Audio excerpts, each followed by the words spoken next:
آپ لوگ؟ امید ہے کہ سارے اسٹوڈنٹس جو ہیں وہ بالکل ٹھیک ہوں گے۔ آج آپ لوگ 4تھ چیپٹر جو ہے آپ کا لاسٹ لیکچر میں کمپلیٹ ہو گیا تھا۔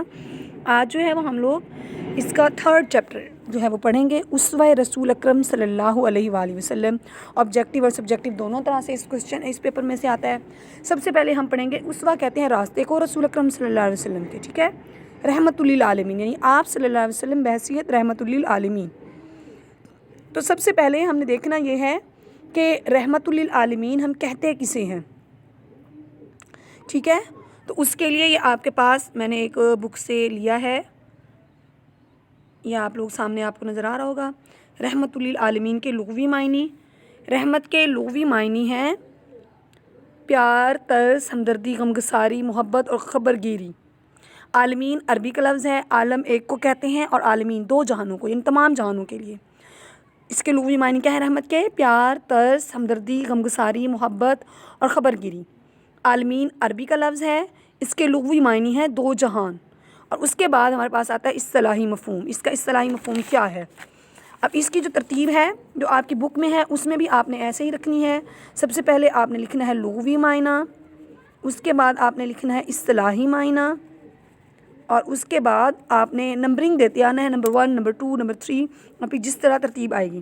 اب اصطلاحی مفہوم ہے رحمت للعالمین کے اصطلاحی معنی ہے تمام جہانوں کے لیے رحمت ہونا، یعنی دنیا اور آخرت دونوں کے لیے رحمت ہونا، کیونکہ قرآن پاک میں سورۃ الانبیاء کے ہے وما ارسلناک الا رحمۃ للعالمین۔ اس کو آپ ایک علیحدہ سے پوائنٹ دے دیں وضاحت کا، ٹھیک ہے، وضاحت کا علیحدہ سے پوائنٹ آپ نے کہاں سے دینا ہے؟ وضاحت کا علیحدہ سے پوائنٹ آپ نے یہاں سے دینا ہے، یہاں سے لے کر اور یہاں تک جو ہے وہ علیحدہ سے آپ لوگ ایک پوائنٹ دے سکتی ہیں۔ یہ جو میں آپ کو جس بکس کے سے میں یہ آپ کو پڑھا رہی ہوں، اس بک کی پکس میں آپ کو واٹس ایپ کر دوں گی، تو آپ اس کا پرنٹ نکلوا لیں، نہیں تو اس کے نوٹس بنا لیں آپ لوگ، ٹھیک ہو گیا۔ اب سب سے پہلے ہمارے پاس آتی ہے امت اور شفقت پر، یہ آپ کے پاس اسوہ رسول اللہ صلی اللہ علیہ وسلم آ گیا ہے، تو یہ تو آیت آپ کی وضاحت میں آ گئی تھی۔ اس کے بعد آ گیا لقد کان لکم فی رسول اللہ اسوۃ حسنہ، تحقیق تمہارے لیے اللہ کی رسول کی زندگی بہترین ہے۔ لغوی معنی ہو گیا، اصطلاحی معنی ہو گیا، اور یہ سارا آپ کا وضاحت کے اندر آ جائے گا۔ آگے یہ سمجھ، پہلے آپ لغوی معنی لکھیں گی، پھر آپ اصطلاحی معنی لکھیں گی، اور اس کے بعد وضاحت۔ وہ پچھلے ایک پیج میں بھی میں نے آپ کو دکھائی تھی کچھ چیزیں وہ، اور یہ آپ کے پاس کیا ہو جائے گا؟ اصطلاحی مفہوم، ٹھیک ہو گیا۔ یہ اسی ترتیب سے میں آپ کو واٹس ایپ بھی کر دوں گی تاکہ آپ لوگوں کو کسی قسم کی کنفیوژن نہ ہو۔ اب سب سے پہلے ہمارے پاس آتی ہے امت پر شفقت اور رحمت۔ کس چیز پر؟ امت کے لیے شفقت اور رحمت۔ یہاں پہ بھی آپ لوگوں کو نظر آ رہی ہے کہ آپ صلی اللہ علیہ وسلم کی جو رحمت ہے مسلمانوں کے قلوب پر ہوتی تھی، اس بارے میں خداوند تعالیٰ کا ارشاد ہے لقد جاءکم رسول من انفسکم علیہ عزیز علیہ ما انتم حریص علیکم بالمؤمنین رؤوف الرحیم۔ اس کی عربی یاد کر لیں، عربی یاد کریں گی تو اعراب نہیں لکھیں گی، لیکن اگر عربی یاد نہیں کریں گی تو آپ نے اس کے اعراب لگانے ہیں۔ تحقیق تمہارے پاس تم میں سے ایک صاحب شرف ہیں جو جنہیں تمہارا تکلیف اور مشقت میں جانا گراں گزرتا ہے، وہ تمہاری بھلائی کے ازحد خواہش مند ہیں۔ اس کے اسٹوڈنٹس جو ہیں آپ لوگ نوٹس بنائیں اور اس کی پک مجھے واٹس ایپ کریں، جو بھی آپ کی مسٹیکس ہوں گی وہ میں آپ کی نکال دوں گی، ٹھیک ہو گیا۔ مثال کے طور پر ہمارے پاس اگزامپل کون سی آتی ہیں؟ مثال کے طور پر پہلی امتوں میں نماز صرف عبادت گاہ ہوتی تھی، تو آپ نے جو ہے ساری زمین کو سجدہ بنا دیا، یعنی ہم کہیں پہ بھی نماز پڑھ سکتے ہیں۔ پہلی امتوں میں نماز صرف اسی عبادت گاہ کے اندر جا کر جو ہے وہ ہو سکتی تھی، ٹھیک ہے، لیکن امت مسلمہ پر کس وجہ سے ہو گئی؟ اب اس میں آپ یہ دیکھیے، جب آپ امت پر شفقت اور رحمت لکھیں گی نا، امت پر شفقت اور رحمت، تو اس کے لیے آپ کے پاس ایک تو یہ آیت آ گئی لقد جاءکم رسول من انفسکم عزیز علیہ ما عنتم حریص علیکم بالمؤمنین، ایک تو یہ آ گئی۔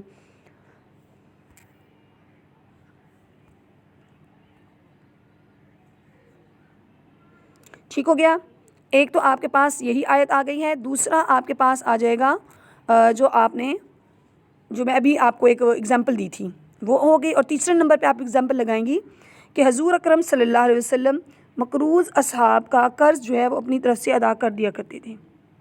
اس کے علاوہ مثلا نماز تراویح 3 دن مسجد میں ادا فرمائی تاکہ لوگوں کو یہ خیال نہ ہو کہ امت پر فرض ہے۔ اس طرح آپ کہتے تھے کہ اگر امت کو دشواری نہ ہو تو میں ہر نماز سے پہلے انہیں مسواک کرنے کا حکم دوں۔ اب جب آپ امت پر شفقت و رحمت لکھیں گی تو اس کے بعد آپ نے سب سے پہلے دینا ہے قرآن کی روشنی میں، اور اس کے بعد آپ نے حدیث، اور اسوہ رسولullah صلی اللہ علیہ وسلم آپ لوگ کر لیں. اس کے 2 پوائنٹس میں آپ اس کو ڈیوائڈ کر دیں گی، اس سارے جو آپ کے پوائنٹ ہیں اس کو. تو جہاں پر آپ کے پاس آیات آ رہی ہیں، آیات کے ترجمے آ رہے ہیں، اس کو قرآن کی روشنی میں لکھ لیں گی، اور جو آپ کے پاس ترجمے نہیں آ رہے اس کو آپ حدیث کی روشنی میں لکھ لیں گی. ٹھیک ہو گیا؟ تو پہلا ہے آپ کے پاس امت پر شفقت اور رحمت. اس کے بعد ہمارے پاس آ رہا ہے اس سے نیکسٹ عورتوں پر شفقت اور رحمت. عورتوں پر شفقت اور رحمت یہ آپ لوگ دیکھیے کہ عورت دور جاہلیت کا ایک ایسا محروم طبقہ تھا جس کو کسی قسم کے حقوق حاصل نہیں تھے. والدین اور شوہر کے ورثے میں سے کچھ نہیں ملتا تھا، ان کو زندہ درگور کر دیا جاتا تھا. سب سے پہلے اسلام نے عورت کو حق وراثت دیا. ٹھیک ہے؟ والدین کے ترکہ میں سے مرد سے نصف حصہ دیا. فرض کریں 3 لاکھ ہیں ایک آدمی کے پاس اور اس کا ایک بیٹا اور ایک بیٹی ہے، تو 1 لاکھ بیٹی کا ہو جائے گا اور اس کا ڈبل جو ہے وہ اس کے بھائی کا ہوگا. اگر خامند مر جاتا ہے، ان کیس اگر اس خامند کی اولاد ہے تو پھر یعنی خامند سے اس کی اولاد ہے تو چوتھائی، اور نہیں ہے اگر تو چوتھائی، اور اگر اولاد ہے تو پھر 8واں حصہ ملے گا. یہ ہو گیا حق وراثت، جو اس سے پہلے اسلام سے پہلے عورتوں کے پاس نہیں تھا. اس کے بعد ہے حق خلا. اسلام سے پہلے عورت کو یہ حق بھی نہیں تھا کہ وہ طلاق لے سکے، لیکن اگر مرد کی غلطی ہے، عورت کا مرد کے ساتھ گزارا نہیں ہے، تو ایسی صورت میں جو عورت ہے وہ مرد سے طلاق لے سکتی ہے. اس کو ہم کہتے ہیں خلا کا حق. خلا کسے کہتے ہیں؟ عورت کا مرد سے طلاق لینا. اس کے بعد ہے حق شہادت. پہلے حق شہادت یعنی گواہی کا حق بھی نہیں تھا. اب مقدمات میں عورت کو نصف گواہی مقرر کی گئی. نصف کیوں کی گئی؟ نصف اس لیے کی گئی کیونکہ عورت دباؤ زیادہ برداشت نہیں کر سکتی.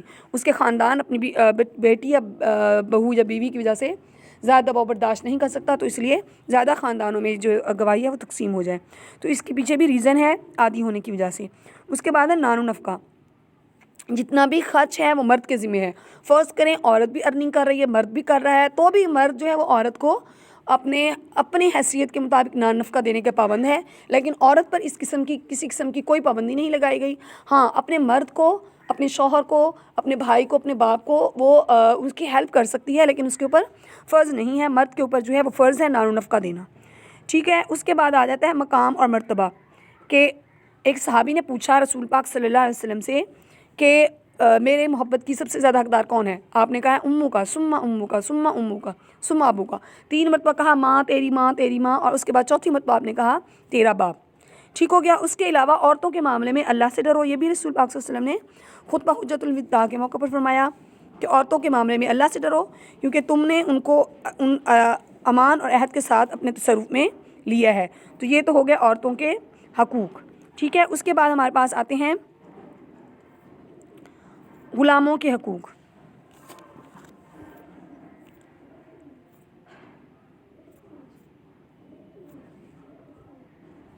آج کے لیے میرے خیال ہے بیٹا اتنا ہی کافی ہے. نیکسٹ جو ہے انشاءاللہ کل میں پریپیئر آپ کے نوٹس کروں گی، اور اس کے بعد جو ہے وہ آپ کو خود ہی پریپیئر کر کے دے دوں گی تاکہ آپ لوگوں کو بھی آسانی رہے. ٹھیک ہے؟ تو پکس میں آپ لوگوں کو واٹس ایپ کر رہی ہوں. اللہ حافظ.